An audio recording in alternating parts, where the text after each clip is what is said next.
ಸಮಸ್ಯೆಗಳು ಅಸ್ತಿತ್ವದಲ್ಲಿರುವುದು ನಿಮ್ಮ ಮನಸ್ಸಿನಲ್ಲಿ ಮಾತ್ರ. ಇದೊಂದೆಲ್ಲ ವಾಕ್ಯ ಗಮನಿಸ್ದೆ. ನಾವೆಲ್ಲ ಚರ್ಚೆ ಮಾಡಿದ್ರೆ ಒಳ್ಳೆಯದು, ಈ ವಿಷಯ ಅರ್ಥ ಮಾಡ್ಕೊಂಡ್ರೆ ಒಳ್ಳೆಯದು ಅಂತ ಅನ್ನಿಸ್ತು. ಹಾಗಾಗಿ ಈ ವಿಷಯನ ಕೊಟ್ಟಿದ್ದೇನೆ. ನಿಮ್ಗೇನು ಅನಿಸುತ್ತೆ? ನಿಮ್ಮ ಪ್ರಕಾರ ಈ ಸಮಸ್ಯೆಗಳು, ಈ ವಿಷಯ ಏನಿದೆ ಅಸ್ತಿತ್ವದಲ್ಲಿರೋದು ನಿಮ್ಮ ಮನಸ್ಸಿನಲ್ಲಿರೋದು ಮಾತ್ರ ಅಂತ ಎಷ್ಟು ಪರ್ಸೆಂಟ್ ಅಂತ ಅನಿಸುತ್ತೆ ಅನ್ನೋದನ್ನು ದಯವಿಟ್ಟು ಕಾಮೆಂಟ್ ಬಾಕ್ಸಲ್ಲಿ ಪರ್ಸೆಂಟೇಜ್ ಹಾಕಿ. 100ಕ್ಕೆ ಎಷ್ಟು ಪರ್ಸೆಂಟ್ ಒಪ್ತೀರಿ ಅಂತ. ಅಂದರೆ ಒಟ್ಟಾರೆ ಸಮಸ್ಯೆಯಲ್ಲಿ ಈ ಮನಸ್ಸಿನ ಪಾತ್ರ ಎಷ್ಟು ಅನ್ನೋದು ಪರ್ಸೆಂಟೇಜ್ ನೋಡೋದಕ್ಕೆ ನನಗೆ ಆಸಕ್ತಿ ಇದೆ. ಈ ವಾಕ್ಯ ಯಾರು ರಚನೆ ಮಾಡಿದ್ರು ಗೊತ್ತಿಲ್ಲ, ನಾನು ಎಲ್ಲೋ ಒಂದು ಕಡೆ ಗಮನಿಸಿದ್ದೆ ನಾನು. ನನ್ನ ಪ್ರಕಾರ ಅಟ್ಲೀಸ್ಟ್ ಮೋರ್ ದೆನ್ 75 to 80% ಅಂತ ನನಗೆ ಅನ್ನಿಸ್ತಾ ಇದೆ. ಓಕೆ, ಸೊ ನಾವು ಒಂದ್ಸರಿ ಅನಲೈಸ್ ಮಾಡಬೇಕು. ಪ್ರಾಬ್ಲಮ್ಸ್ ಸಾಲ್ವಿಂಗಿಗೆ ನಾವು ಯಾವಾಗಲೂ ಪ್ರಾಬ್ಲಮ್ ಕಡೆ ಗಮನ ಕೊಡದೆ ಸೊಲ್ಯೂಷನ್ಸ್ ಕಡೆಗೆ ಗಮನ ಕೊಡಬೇಕು ಅನ್ನುವಂಥದ್ದು ಕೂಡ ನನ್ನ ಒಂದು ಚಿಂತನೆ ಮತ್ತು ಆಶಯ. ನೀವು ಯಾಕೆ ಆ ನಿಟ್ಟಿನಲ್ಲಿ ಆಲೋಚನೆ ಮಾಡಬಾರ್ದು? ನೀವು ಆಲೋಚನೆ ಮಾಡಿದಾಗ ನಿಮ್ಮ ಮೈಂಡ್ ಹೇಗೆ ಓಡ್ತಾ ಇದೆ? ಓಕೆ, ಸೊ ಕೆಲವರು ಟೈಪ್ ಮಾಡಿದ್ದೀರಿ, ಅವರು 75% ಅಂತ ಟೈಪ್ ಮಾಡಿದ್ರಿ. ಓಕೆ, ಎಸ್ ವಿಕಾಸ್, ಈ ವಿಚಾರದ ಬಗ್ಗೆ ನಿಮ್ಗೆ ಹೇಗೆ ಅನ್ಸುತ್ತೆ? ನಮಸ್ಕಾರಗಳು ಸರ್. ಇವತ್ತಿನ ನಮ್ಗೆ ವಿಷಯ ಕೊಟ್ಟಿರೋದು ನಮ್ಮ ಜೀವನದಲ್ಲಿ ಎರಡು ವಿಚಾರಕ್ಕೆ ಪರಿಸ್ಥಿತಿಗಳು ಮತ್ತು ಸಮಸ್ಯೆಗಳು ನಾವು ವಿಚಾರವಾಗಿ ವಿಶ್ಲೇಷಣೆ ಮಾಡಬಹುದು. ನಮ್ಮ ಮನಸ್ಸು ಮಾಡುವ ವಿಶ್ಲೇಷತೆಗೆ ಆಂತರಿಕವಾಗಿ ಮತ್ತು ಭಯವೇ ಸಮಸ್ಯೆಗಳನ್ನು ಅಸ್ತಿತ್ವದಲ್ಲಿಡಬಹುದು. ಒಂದೊಂದ್ ರೀತಿ ನಮ್ಮ ಮನಸ್ಸು ಹಣವಿಲ್ಲದಿದ್ರೆ ಮುಂದೆ ಏನಾಗ್ಬೋದು ಎಂದು ಮನಸ್ಸಿನ ಭವಿಷ್ಯದ ಬಗ್ಗೆ ಯೋಚಿಸಿದಾಗ ಸನ್ನಿವೇಶದ ಮನಸ್ಸಿನ ಬದಲಾಗುತ್ತದೆ. ಇಲ್ಲ ಮುಂದಿನ ಈ ಭೂತಕಾಲದ್ದಾಗಿರ್ಬೋದು, ಹಿಂದೆ ನಮ್ಗೆ ಏನಾರು ಆಗಿದ್ರೆ ಯೋಚನೆ ಮಾಡಿದ್ರೆ ಏನಾದ್ರು ಭಯದಲ್ಲೇ ನಾವು ಏನಾದ್ರು ಮನಸ್ಸನ್ನ ವಿಚಾರದಲ್ಲಿ ತಿಳ್ಕೊಂಡಿದ್ರೆ, ಅವತ್ತು ಏನಾದ್ರು ಆಕ್ಸಿಡೆಂಟ್ ಆಗಿ ಬಹಳ ಮುಂದೆ ಆ ವಿಚಾರದಾಗಿ ನಾವು ಮನಸ್ಸು ಒಂದ್ ರೀತಿ ಚಂಚಲಾಗಿರ್ತದೆ. ಹಾಗೆ ಹಿಂದೆ ನಡೆದು ತಪ್ಪಿದ್ದು ಸಂಕಟ ಪಡೋದ್ ಬದಲು ಮುಂದೆ ಏನಾಗ್ಬೋದು ಭಯ ಪಡೋದು ನಮ್ಮ ಮನಸ್ಸಿನ ಸ್ಪಷ್ಟತೆ ಒಂದು ಹೇಳ್ಬೋದು. ಹಾಗೆ ಪ್ರೆಸೆಂಟ್ ವಿಚಾರದಲ್ಲಿ ನಮ್ಮ ಇವತ್ತಿನ ಇದರಲ್ಲಿ ಕ್ಷಣ ಮಾತ್ರದಲ್ಲಿ ಹೇಳೋದಾದ್ರೆ ನಾವು ಸುರಕ್ಷಿತವಾಗಿದ್ದೀವಿ, ಆರೋಗ್ಯವಾಗಿದ್ದೀವಿ, ನಾವು ಉಸಿರಾಡ್ತಾ ಇದೀವಿ ಅಂತೇಳಿ ನಮ್ಮ ಮನಸ್ಸು ಯೋಚನೆ ಮಾಡುತ್ತದೆ. ಆದ್ರೆ ಆ ಕ್ಷಣದಿಂದ ಹೊರ ಬಂದಾಗ ಮತ್ತೆ ನಮ್ಮ ಮನಸ್ಸಿನ ಸಮಸ್ಯೆಗಳು ಕಾಣೋಕೆ ಶುರುವಾಗುತ್ತದೆ. ಅದು ಇರುವ ಕೇವಲ ಆಲೋಚನೆಗಳಿಗೆ ಮಾತ್ರ ಅಂತ ಅಂದ್ಕೊಳ್ತೀವಿ. ಆ ಮುಂದಿನ ಸವಾಲುಗಳನ್ನ ಯೋಚನೆ ಮಾಡೋಕೆ ನಾವು ಸಮಸ್ಯೆಗಳನ್ನ ಹೊರಗಡೆ ಬರಬೇಕಾಗುತ್ತದೆ. ಯಾವುದೇ ಘಟನೆಯನ್ನು ಕೆಟ್ಟದ್ದು ಅಥವಾ ಅಂತ ತಿಳ್ಕೊಂಡು ಅದು ಸಮಸ್ಯೆನ ಎಂದು ಕರೆಯೋದಕ್ಕಿಂತ ನಿಲ್ಲಿಸಿದ್ರೆ ಅರ್ಧದಷ್ಟು ನಮ್ಮ ಮಾನಸಿಕ ಒತ್ತಡ ಕಡಿಮೆ ಆಗ್ಬೋದು. ಇಲ್ಲಾಂದ್ರೆ ಯಾರಾದ್ರೂ ನಮ್ಗೆ ಅಪಮಾನ ಮಾಡಿ ಟೀಕೆ ಮಾಡಿದಾಗ ಅದು ಒಂದು ನಮ್ಗೆ ಆ ಮನಸ್ಸಿನಲ್ಲಿ ಒತ್ತಡವಾಗಿ ಉಳಿದಿರುತ್ತದೆ. ಅದರಿಂದ ಹೊರಗೆ ಬರ್ಲಿಕ್ಕೆ ನಮ್ಗೆ ಏನು ನಮ್ಮ ಮನಸ್ಸಿನ ಒಂದು ಆಲೋಚನೆಗಳನ್ನ ಭಾವನೆಗಳನ್ನ ತೆಗಿಬೇಕು ಅಂತ ಹೇಳ್ತಾ ನನ್ನ ಮಾತುಗಳನ್ನ ಒಂದಿಗೆ ಧನ್ಯವಾದಗಳು ಸರ್. ಓಕೆ, ಕಟ್ಟೆ ಯರಿಸ್ವಾಮಿ ತಮ್ಮ ಅನಿಸಿಕೆನ ಮಂಡಿಸಿ. ಎಲ್ರಿಗೂ ನಮಸ್ಕಾರ. ಸಮಸ್ಯೆಗಳು ಅಸ್ತಿತ್ವದಲ್ಲಿರುವುದು ನಿಮ್ಮ ಮನಸ್ಸಿನಲ್ಲಿ ಮಾತ್ರ. ನೋಡಿ, ನಮ್ಮ ಜೀವನದಲ್ಲಿ ಸಮಸ್ಯೆಗಳು ಬರ್ತಾನೆ ಇರ್ತವೆ. ಆದ್ರೆ ನಾವು ಇಲ್ಲಿ ಒಂದು ಪ್ರಶ್ನೆ ಕೇಳ್ಕೊಳ್ಬೇಕಾಗ್ತದೆ. ಸಮಸ್ಯೆ ನಿಜವಾಗಿ ಅದು ದೊಡ್ಡದ ಅಥವಾ ಈ ನಮ್ಮ ಮನಸ್ಸು ಅದನ್ನ ದೊಡ್ಡದು ಮಾಡ್ತಾ ಇದೆನಾ ಅಂತ ನಾವು ನೋಡ್ಬೇಕಾಗ್ತದೆ. ಒಂದ್ ಪರಿಸ್ಥಿತಿಯಲ್ಲಿ ನಾವು ಅದನ್ನ ಅರ್ಥ ಮಾಡ್ಕೊಳ್ಬೇಕಾದ್ರೆ, ಮಳೆ ಬಂದ್ರೆ ರೈತನಿಗೆ ಅದು ಒಂದು ಆಶೀರ್ವಾದ ಆದಂಗೆ ಆಗುತ್ತೆ. ಆದ್ರೆ ಅದೇ ಪ್ರವಾಸಿಗನಿಗೆ ತೊಂದರೆ ಆಗ್ತದೆ. ಇಲ್ಲಿ ಮಳೆ ಸಮಸ್ಯೆನ, ನಮ್ಮ ದೃಷ್ಟಿಕೋನ ಸಮಸ್ಯೆನ, ಇದನ್ನು ಕೂಡ ನಾವು ನೋಡ್ಬೇಕಾಗ್ತದೆ. ಹಾಗಾಗಿ ಮನಸ್ಸಿನ ಒಂದು ಆಟ ನಾವು ನೋಡೋದಾದ್ರೆ, ನಮ್ಮ ಮನಸ್ಸು 3 ರೀತಿಯಲ್ಲಿ ಸಮಸ್ಯೆನ ಸೃಷ್ಟಿ ಮಾಡ್ತದೆ. ಒಂದು, ಅತಿಯಾಗಿ ಯೋಚಿಸುವುದು ಅಂದ್ರೆ ಓವರ್ ಥಿಂಕಿಂಗ್. ಇನ್ನೊಂದು, ನಮ್ಮ ಭವಿಷ್ಯದ ಭಯ ಅಂದ್ರೆ ಮುಂದೆ ಏನಾಗ್ತದೆ ಏನಿಲ್ಲ ಅಂತ ಆ ತರ ಒಂದು. ಆಮೇಲೆ ಇನ್ನೊಂದು, ನಮ್ಮ ಹಳೆಯ ಅನುಭವಗಳು, ನಮ್ಮನ್ನ ನೆನಪುಗಳು ಅವು ಕಾಡ್ತಾನೆ ಇರ್ತವೆ. ಇವು ನಮ್ಮ ಒಂದು ಮನಸ್ಸಿನ ಆಟ. ಹಾಗಾಗಿ ಪೂರ್ತಿಯಾಗಿ ನಾವು ಕೊನೆಯದಾಗಿ ಹೇಳ್ಬೇಕಂತಂದ್ರೆ, ಸಮಸ್ಯೆಗಳು ಹೊರಗಿನ ಜಗತ್ತಿನಲ್ಲಿ ಅವು ನಮಗೆ ಹುಟ್ಟುವುದಿಲ್ಲ, ಅವು ನಮ್ಮ ಮನಸ್ಸಿನಲ್ಲೇ ರೂಪ ಪಡೀತವೆ. ಮನಸ್ಸನ್ನು ನಾವು ನಿಯಂತ್ರಿಸಿದ್ರೆ ಸಮಸ್ಯೆಗಳು ಅವಕಾಶಗಳಾಗಿ ಬರುತ್ತವೆ ಅಂತ ಹೇಳಕ್ ಇಷ್ಟಪಡ್ತೀನಿ. ಧನ್ಯವಾದಗಳು ಸರ್. ಓಕೆ, ಈಗ ನಮ್ಮ ಜೊತೆ ಡಾಕ್ಟರ್ ವೀರ ಹನುಮಪ್ಪರ್ ಇದ್ದಾರೆ. ವೀರ ಹನುಮಪ್ಪರೇ, ತಮ್ಮ ಅನಿಸಿಕೆ ತಿಳಿಸಿ. ನಮಸ್ಕಾರ ಎಲ್ರಿಗೂ. ಸಮ್ ಸಮಸ್ಯೆಗಳು ಅಸ್ತಿತ್ವದಲ್ಲಿರುವುದು ಮನಸ್ಸಿನಲ್ಲಿ ಮಾತ್ರ. ಮನಸ್ಸು ಯಾವಾಗಲೂ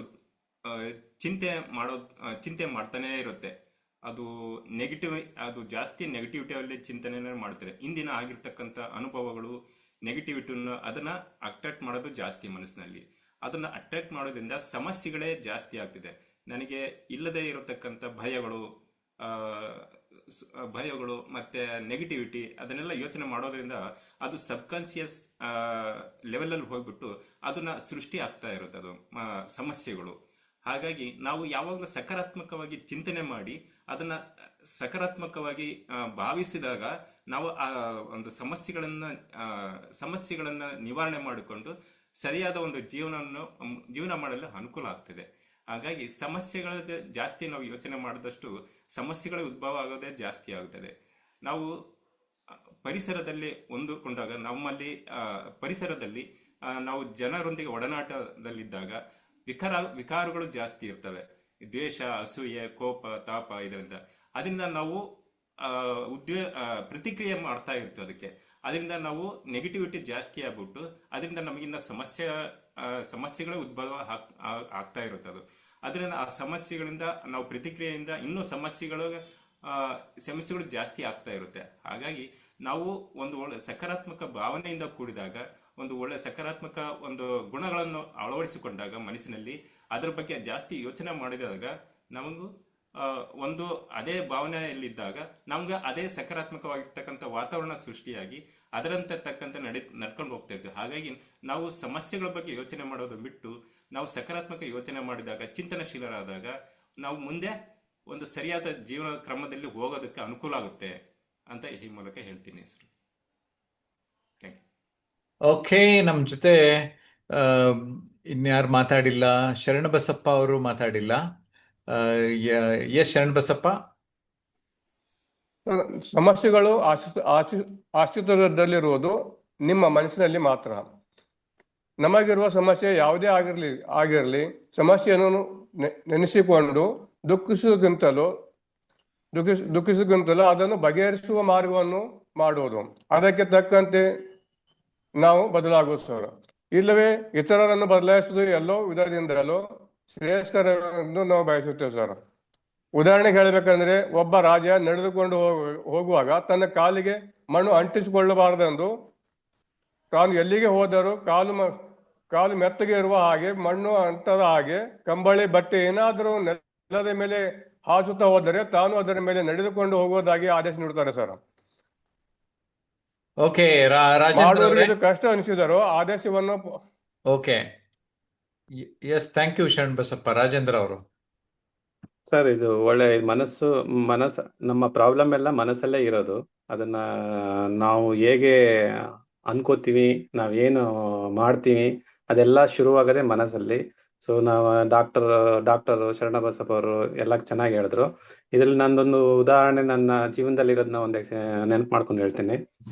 ನಾನು ಇಂಜಿನಿಯರಿಂಗ್ ಮಾಡ್ಬೇಕಾದ್ರೆ ಮೊದಲನೇ ವರ್ಷದಲ್ಲಿ ತುಂಬಾ ಚೆನ್ನಾಗಿ ಓದ್ತಿರ್ಲಿಲ್ಲ, ಮತ್ತೆ ಫೇಲ್ ಆಗಿದ್ದೆ ಅಂತ ಸ್ಕೋರು ತಗೋತಿರ್ಲಿಲ್ಲ. ಬಟ್ ನನ್ಗೆ ಅವಾಗ ಅನಿಸ್ತಾ ಇತ್ತು, ಅಯ್ಯೋ ತುಂಬಾ ಕಷ್ಟ ಇದೆ ಇಂಜಿನಿಯರಿಂಗ್ ಮುಗಿಸೋದು, ಸೊ ನಾ ಮಾಡ್ತೀನೋ ಇಲ್ವೋ ಅಂತ ನಾನೇ ಪ್ರಾಬ್ಲಮ್ ಸೃಷ್ಟಿ ಮಾಡ್ಕೊತಿದ್ದೆ.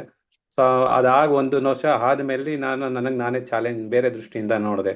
ಯಾಕೆ ನನ್ನ ಕೈಲಿ ಆಗಲ್ಲ, ಎಲ್ಲಿದೆ ಪ್ರಾಬ್ಲಮ್ಮು, ನಾನು ಸರಿಯಾಗಿ ಪ್ರಯತ್ನ ಪಟ್ರ, ಸರಿಯಾಗಿ ಸಬ್ಜೆಕ್ಟ್ ಹೋದ್ರ ನಾನು ಪಾಸ್ ಮಾಡ್ಬೋದು ಅಂತ ತಿಳ್ಕೊಂಡು ನನ್ನ ದೃಷ್ಟಿನ ಚೇಂಜ್ ಮಾಡಿ ನಾನು ಪ್ರಾಬ್ಲಮ್ ದೃಷ್ಟಿ ಇಲ್ಲದನ್ನ ಅದನ್ನ ಆಪರ್ಚುನಿಟಿ ಆಗಿ ನೋಡಿ ನಾನು ಎಕ್ಸಾಮ್ ಪಾಸ್ ಮಾಡಿ ಫಸ್ಟ್ ಡಿಸ್ಟಿಂಕ್ಷನ್ ಕ್ಲಾಸಲ್ಲಿ ಪಾಸ್ ಆಗಿದ್ದೆ ಇಂಜಿನಿಯರಿಂಗು. ಸೊ ಇದನ್ನ ನಂಗೆ ನೆನಪಾಗ್ತದೆ, DVG ಗುಂಡಪ್ಪ ಅವರು ಹೇಳ್ದಂಗೆ, ಮನದೊಳಗಿಲ್ಲದ ದೋಷವು ಲೋಕದೊಳಗಿಲ್ಲ, ಮನದೊಳಗಿದ್ದರೆ ಲೋಕವೆಲ್ಲ ದೋಷಮಯ, ದೃಷ್ಟಿ ಬದಲಾದರೆ ಸೃಷ್ಟಿ ಬದಲಾಗುವುದು. ಸೊ ದೃಷ್ಟಿ ಬದಲಾಗೋದು ಮನಸ್ಸಿನಿಂದ. ಮನಸ್ಸನ್ನ ಚೇಂಜ್ ಮಾಡಿದ್ರೆ ನಾವು ಪ್ರಾಬ್ಲಮ್ ತರ ನೋಡಿದೆ ಆಪರ್ಚುನಿಟಿ ಆಗಿ ನೋಡಿದಾಗ ನಾವು ಯಾವುದೇ ಇದರಿಂದನೂ ಕಷ್ಟದಿಂದನೂ ಪಾರಾಗಬಹುದು ಅಂತ ಹೇಳ್ತೀನಿ. Thank you sir. Okay, Sudarshan. ಸಮಸ್ಯೆಗಳು ನಮ್ಮ ಮನಸ್ಸಿನಲ್ಲಿ ಮಾತ್ರ ಅಸ್ತಿತ್ವ ಪಡ್ಕೊಂಡಿರುತ್ತೆ. ಯಾಕೆ ಅಂದ್ರೆ ಈಗ ನಾವು ಒಂದು ಸಣ್ಣ ಮಗುನ ಗಮನಿಸಿದ್ರೆ ಅದಕ್ಕೆ ಒಂದ 2-3 ಲ್ಯಾಂಗ್ವೇಜ್ಗಳನ್ನ ಕಲ್ತ್ ಬಿಡಬಹುದು, ಏಕೆ ಆ ವಾತಾವರಣದಲ್ಲಿ ಇದ್ದಾಗ. ಅದೇ ನಾವು ಈಗ ಸ್ವಲ್ಪ ಬೆಳೆದಿರೋರ್ನ ಗಮನಿಸಿದ್ರೆ ತಕ್ಷಣ ಕಲಿಯೋದಕ್ಕೆ ಕಷ್ಟ ಆಗತ್ತೆ. ಯಾಕೆ ಅಂದ್ರೆ ಆ ಮಗುಕ್ಕೆ ಮೊದ್ಲೇ ಗೊತ್ತಿಲ್ಲ, ಅದು ಸಮಸ್ಯೆ ಅಂತ ಹೇಳ್ಬಿಟ್ಟೆ ಗೊತ್ತಿಲ್ಲ, ಅದ ಸಮಸ್ಯೆ ಅಂತಾನೆ ನೋಡಿಲ್ಲ. ಆದ್ರೆ ನಾವು ಬೆಳೆದಿರೋರು ಏನ್ ಮಾಡ್ತೀವಿ, ಅದನ್ನ ಸಮಸ್ಯೆ ಅಂತ ಹೇಳ್ಬಿಟ್ಟು ಅಂದ್ರೆ ಅದೇ ಒಂದು ಸಮಸ್ಯೆ ಅನ್ನೋ ರೀತಿಯಲ್ಲಿ ನೋಡೋದಿಕ್ ಶುರು ಮಾಡ್ತೀವಿ. ಆಗ ಅದೇನಾಗುತ್ತೆ, ಮನಸ್ಸಿನ ಮೇಲೆ ಪರಿಣಾಮ ಬೀರಿ ಆ ಮನಸ್ಸು ಅದನ್ನ ಸಮಸ್ಯೆ ಅಂತಾನೆ ಗುರುತಿಸ್ಬಿಟ್ಟು ಅದನ್ನ ಮುಂದುವರಿಯೋದಕ್ಕೂ ಬಿಡೋದಿಲ್ಲ. ಆ ರೀತಿ ಮಾಡ್ಬಿಡುತ್ತೆ. ಮತ್ತೆ ಇನ್ನೊಂದೇನಂದ್ರೆ ಆ ಮನಸ್ಸು ಹೇಗೆ ನಾವು ಹೇಗೆ ಮನಸ್ಸಿಗೆ ಟ್ರೈನ್ ಮಾಡಿರ್ತೀವಿ, ಇದು ಸಮಸ್ಯೆ ಅಲ್ಲ ಅಂತ ಹೇಳ್ಬಿಟ್ಟು ನಾವ್ ಹೇಗ್ ಟ್ರೈನ್ ಮಾಡಿರ್ತೀವಿ, ಅದ್ರ ಮೇಲೆ ಅದು ಮನಸ್ಸು ಕೂಡ ನಿರ್ಧಾರ ಮಾಡ್ತಾ ಹೋಗ್ತಾ ಇರತ್ತೆ. ಓಕೆ. ಧನ್ಯವಾದಗಳು. ಎಸ್, ಎಲ್ಲರೂ ತುಂಬಾ ಚೆನ್ನಾಗಿ ಮಾತನಾಡಿದ್ದೀರಿ. ಎಸ್, ಶ್ರೀನಿವಾಸ ಮೂರ್ತಿ ಮಾತಾಡಿ. ಸಮಸ್ಯೆಗಳು ಅಸ್ತಿತ್ವದಲ್ಲಿರುವುದು ನಿಮ್ಮ ಮನಸ್ಸಿನಲ್ಲಿ ಮಾತ್ರ. ಇದು ಕೂಡ ಮನಸ್ಸಿಗೆ ಸಂಬಂಧಪಟ್ಟ ವಿಷಯನೇ. ಸಮಸ್ಯೆ ಎನ್ನೋದು ನಮ್ಗೆ ಎದುರಾಗುವ ಅಡೆತಡೆ, ಸವಾಲು, ಘಟನೆಗಳು, ಯಾವುದೇ ಒಂದು ವಿಷಯ ಆಗ್ಬೋದು, ಅದು ಮನಸ್ಸಿಗೆ ಬಂದ್ಬಿಡ್ತದೆ. ಆಗ ನಮ್ಗೆ ಮನಸ್ಸು ದಿಕ್ತೋಚದಂಗ ಆಗ್ಬಿಡ್ತದೆ. ಆ ಸಮಸ್ಯೆಗಳು ಅಸ್ತಿತ್ವದಲ್ಲಿರುವುದು ಮನಸ್ಸಿನಲ್ಲಿ ಅಂದ್ಮೇಲೆ ಅದನ್ನ ಪರಿಹಾರ ಮಾಡೋಕ್ಕೂ ಮನಸ್ಸಿನಲ್ಲೇ ಸಾಧ್ಯ ಇರ್ತದೆ. ಆದ್ರಿಂದ ನಮ್ಮ ದೃಷ್ಟಿಕೋನ ಬದಲಾವಣೆ ಮಾಡ್ಕೊಂಡ್ರೆ ಸಮಸ್ಯೆಗಳು ಬೆಟ್ಟದಷ್ಟಿದ್ರು ಸಹ ಎದುರಿಸ್ಬೋದು. ಮನಸ್ಸು ನಮ್ದು ಎಷ್ಟೇ ಸಮಸ್ಯೆ ಇದ್ರೂ ಕರಗೋಯ್ತದೆ. ಇಷ್ಟೇಳಿ ನನ್ನ ಒಂದೆರಡು ಮಾತುಗಳನ್ನ ಮುಗಿಸ್ತೀನಿ. ಎಸ್ ಸ್ನೇಹಿತರೆ, ಸಮಸ್ಯೆಗಳು ಅಸ್ತಿತ್ವದಲ್ಲಿರುವುದು ನಿಮ್ಮ ಮನಸ್ಸಿನಲ್ಲಿ ಮಾತ್ರ. ಅಂದರೆ ನಾವು ಆ ಮನಸ್ಸಿನಲ್ಲಿರುವಂಥದ್ದನ್ನ ಕರೆಕ್ಟಾಗಿ ಹ್ಯಾಂಡ್ಲ್ ಮಾಡಿ ಸಲ್ಯೂಷನ್ಸು ಕಂಡುಕೊಂಡ್ರೆ ಅದರಿಂದ ತುಂಬ ಒಳ್ಳೆಯದಾಗತ್ತೆ ಅಂತ ಹೇಳ್ತಾ, ಜಯಪ್ರಕಾಶ್ ನಾಗ್ತಿಹಳ್ಳಿ ಹಾಗೂ ಟ್ರಾನ್ಸ್ಮಿಷನ್ ಅನ್ಲಿಮಿಟೆಡ್ ಯೂಟ್ಯೂಬ್ ಚಾನಲ್ನ ಸಬ್ಸ್ಕ್ರೈಬ್ ಮಾಡಿಲ್ಲ ಅಂದರೆ ಈಗಲೇ ಸಬ್ಸ್ಕ್ರೈಬ್ ಮಾಡಿ, ಬೆಲ್ ಬಟನ್ ಐಕಾನ್ ಆಲ್ ಅಂತ ಪ್ರೆಸ್ ಮಾಡಿ. ಓಕೆ.